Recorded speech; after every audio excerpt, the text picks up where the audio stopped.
Good afternoon, everyone. It is Friday, March the 3rd, 2023. A little after 1 p.m. I'm here in the mayor's office, again with Tim, and we're going to present another podcast to you today, but it's going to be a little bit different.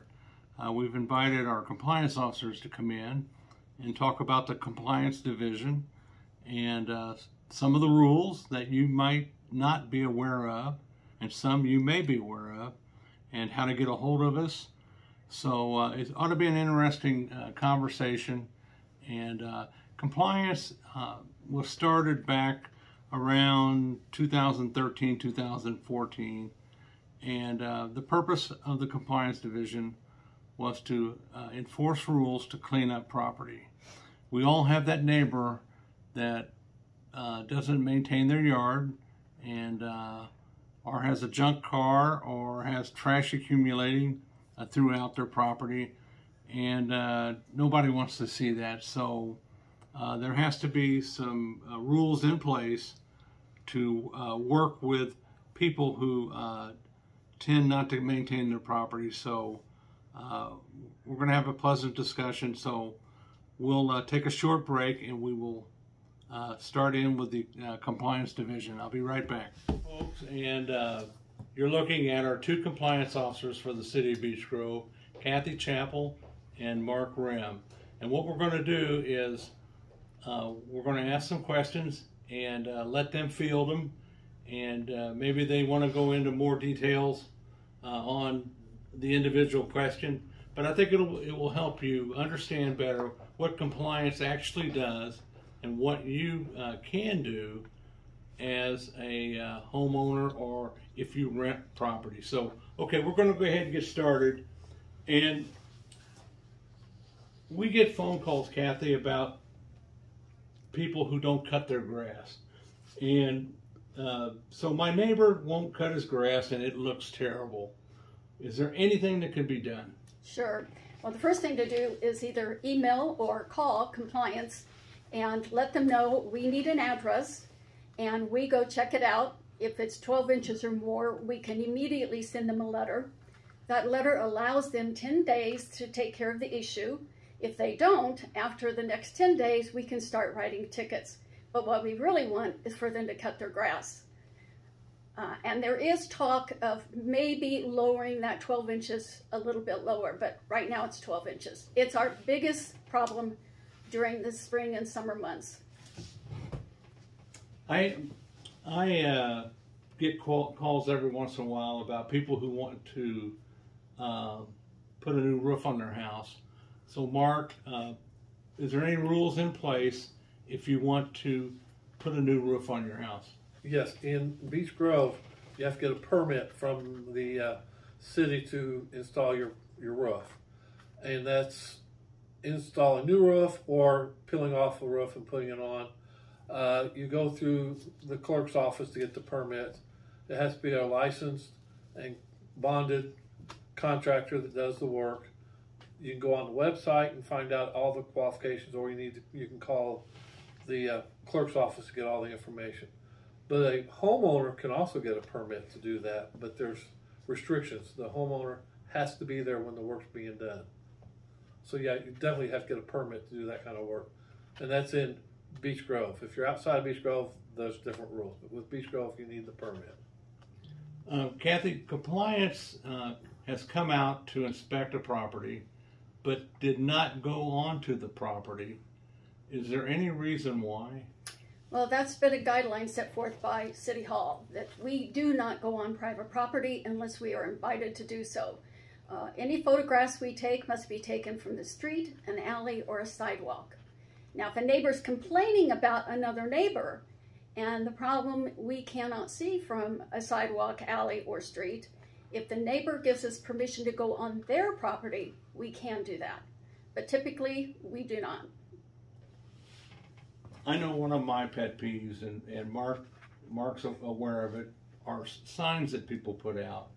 And sometimes people place signs on telephone poles and out by the street advertising sales. Is that legal?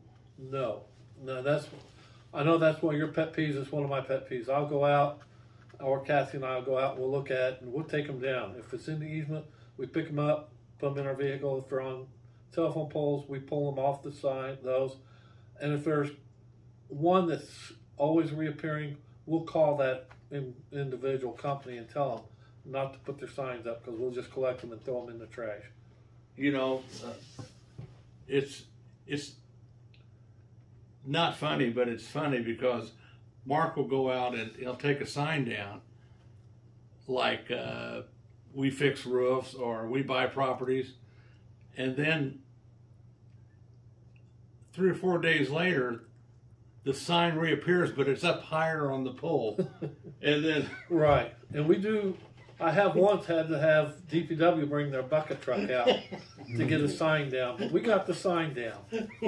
So there are some that I haven't been able to reach. Yeah, it is just funny that they do that. They get way up high with these signs. But we want you to know that you just can't arbitrarily put signs out, and especially in the easement, and then expect them to stay there. I have a question for Kathy. Okay. I like to have a fire in my fire pit, but I was cited for the wood being stacked on the ground. What is the rule concerning piling or stacking up wood? Well, you're not supposed to have it directly on the ground.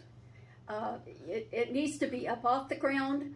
I would suggest, well, first of all, they make wire frames for you to use for just that purpose. But if you're not wanting to do that, I would suggest that you get some cinder blocks, put a slab of wood on top, and then stack your wood on top of that. But it cannot just be on the ground. It harbors rodents.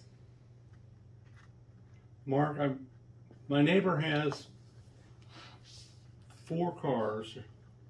Everybody that lives in the house has a car.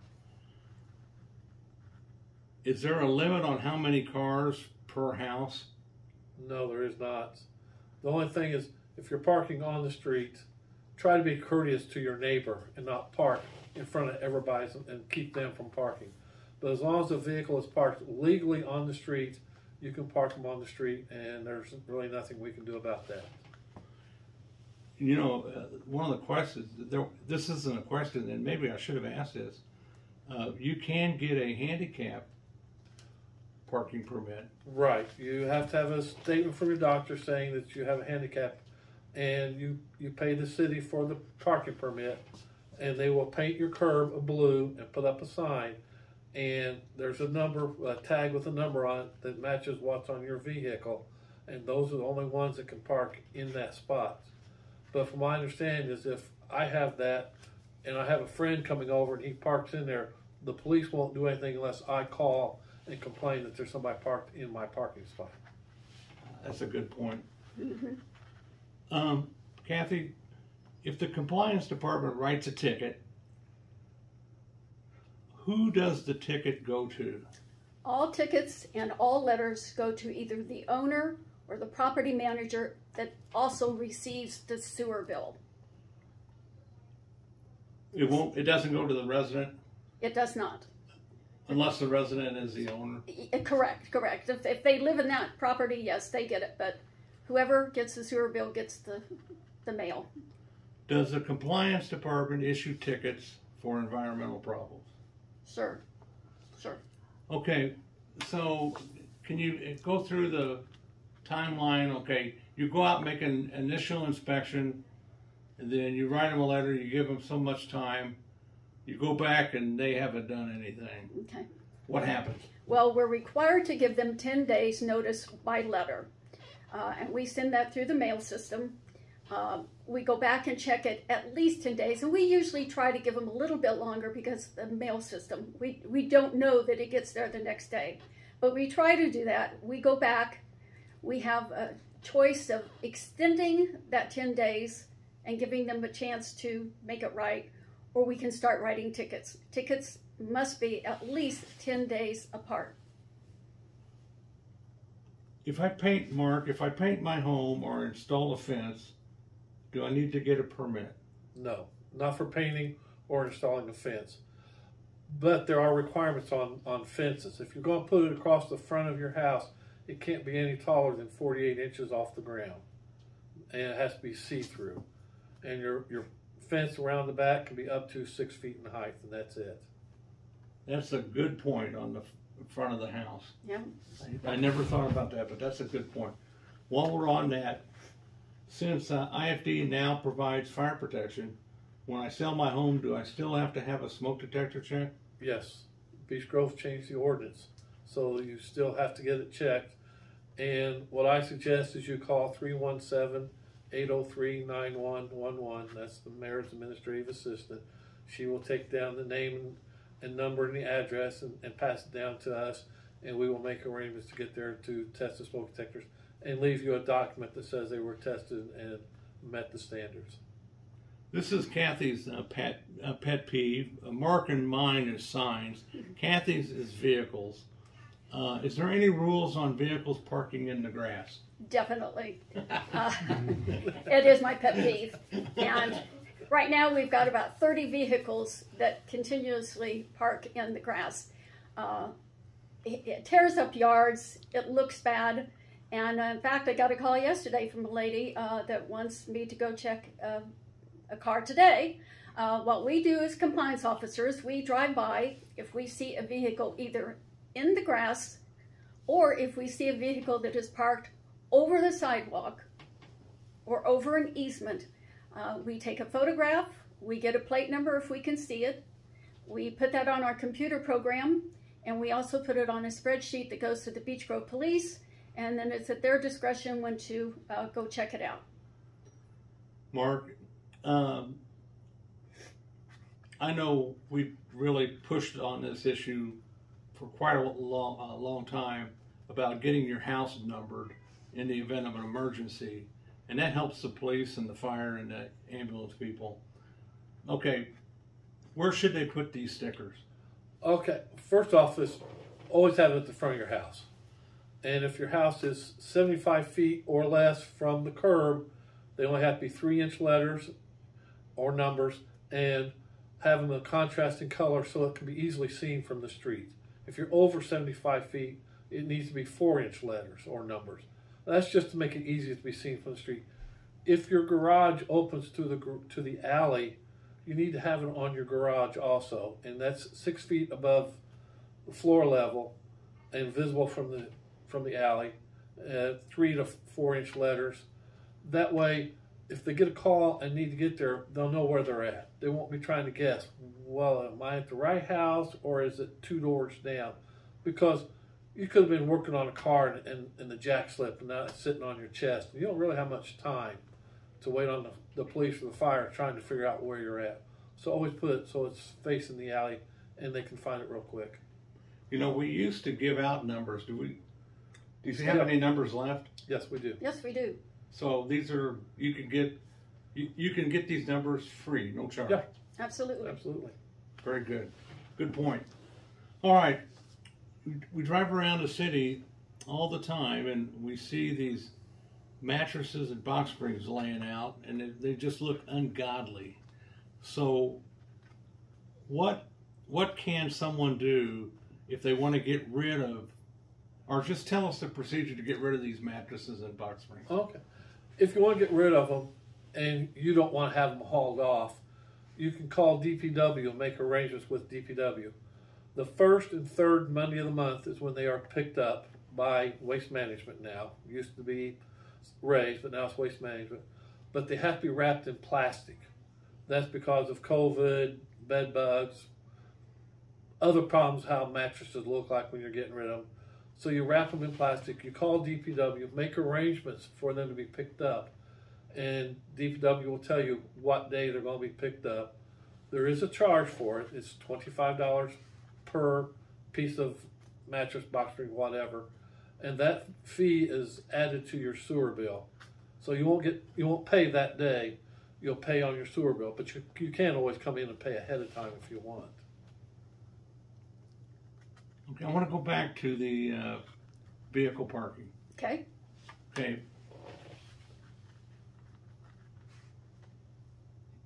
You just can't arbitrarily park in the grass. That's correct. All right. You know, you see these cars parked in the front yard. So that's a no-no. So you can only park on an impervious space like gravel, cement, or asphalt. Correct. Okay. Correct. And you can't park blocking the sidewalk? You cannot park to where you have blocked the sidewalk, and people have to walk around your vehicle to get to the other side of the sidewalk. Could be dangerous. Some of those sidewalks are rather close to the street. That means people literally have to walk their dogs, push their baby strollers. You just cannot block a sidewalk. That's a big problem sometimes. Not everybody has a wide driveway, but that's the law. You can be ticketed for that. Mark, if I get new windows or gutters or siding on my house, do I have to have a permit? Yes, you do.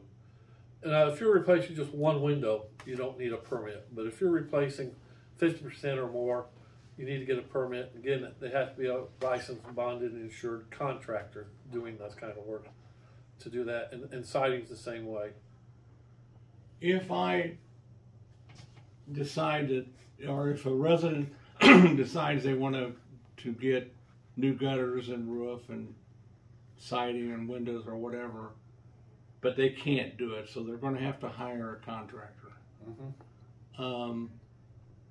Is there requirements of that contractor? Yes, there are.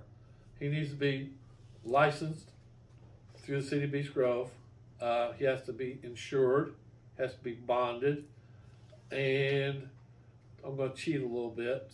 The current certificate of insurance must list the city of Beech Grove. The bond must list the city of Beech Grove and any unknown third party. And if it's a general contractor, his bond is $10,000.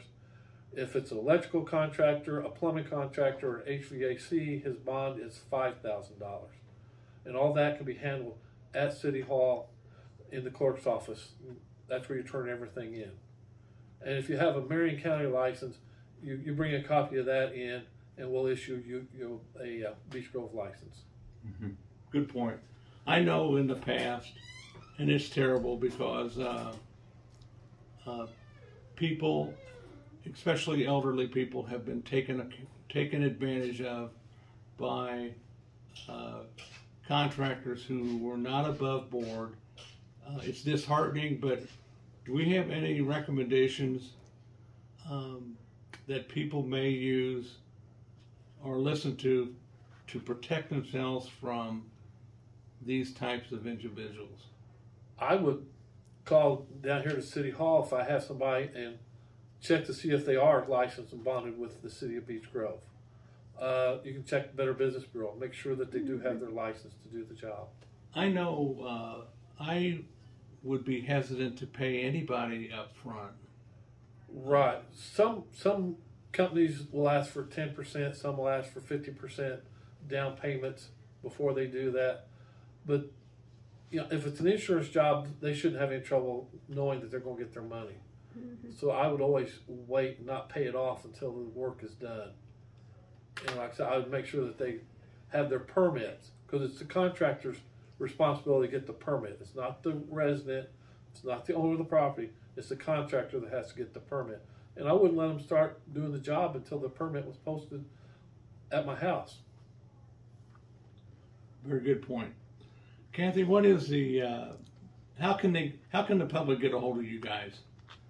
I would call the mayor's assistant. Her phone number is 317-803-9111. She'll take a message if we're not in the office. If we are, she'll transfer it, but if we're not, she'll take a message, and we always call people back. We try to that same day. I tell people that we're part-time employees, so if they call late in the day, they're not going to hear from us probably that day, but it's easy to track us down. You can even do that by email. Mark, if somebody stacks tires beside their garage on their own on the ground, is that acceptable? No, it's not. It's covered in there as environmental, because the tires attract water. It gets accumulates inside, and then you have mosquitoes in the summertime. Rodents like to harbor around those. Snakes like to curl up inside. And not only can we cite you for that, but the Marion County Health Department can also cite you. And that's two different cases, so you could almost get your fines doubled in that situation in case a neighbor called the health department and they went there and we didn't know it and we're citing you. Now you've got two agencies citing you for that. Right. I know, Kathy, you guys are awful busy and have been. Any idea how many inspections you guys did last year? 1,591 inspections. That's amazing. There's a lot. We have homeowners that are really good about maintaining their property. We have homeowners who are not good about maintaining their property. We have people who rent that are good about maintaining their property. And we have renters who are terrible about maintaining their property.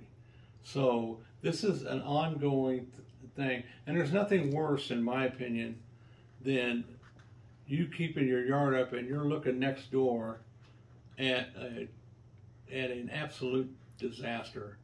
So, and that's the purpose of this division. And I'm going to ask you one more question, both Sure. of you.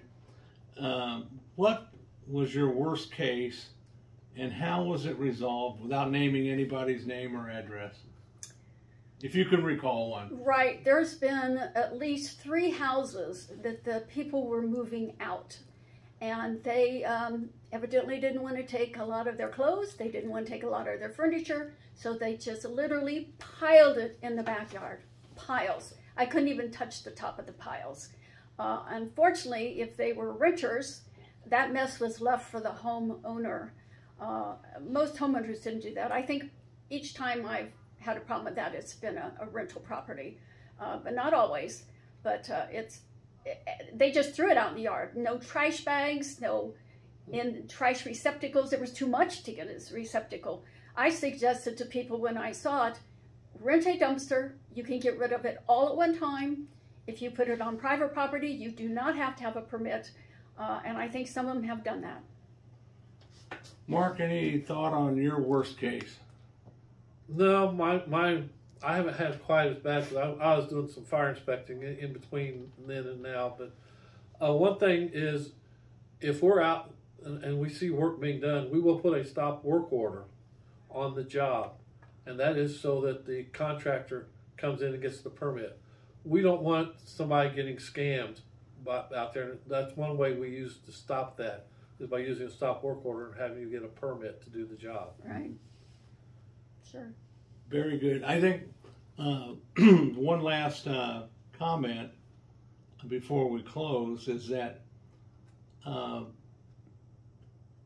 you make an initial call in and it seems like either nothing gets done or it takes forever. And I think that people should understand that when you call in, it takes a while to resolve these matters, and it's not going to happen overnight. No. Well, for one thing, we have to give them at least 10 days notice, at the very least 10 days. And 10 days, if you're complaining about something you don't like, 10 days probably seems like a month. But if you will call us and leave us a phone number to get back with you, we do get back with you. I always tell people that we'll follow up with it. We may not call you within the next few days, but we will let you know what is happening with the issue that you called us about. Also, when we send the letters out, we give them our phone number so the person can call us and explain why it's taking them a little bit long. Maybe we can give them a little more time if they call and tell us, so we know that they're at least making an effort to clean up the mess of whatever it is. But if they don't call us, then the 10 days is pretty solid.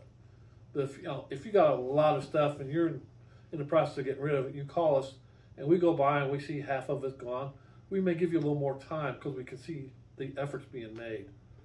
Do you ever get a phone call on a complaint and the person complaining tells you, I don't want to be involved in this? Yeah. Sure, most of the time. And we never share the caller's name with the person they're calling about.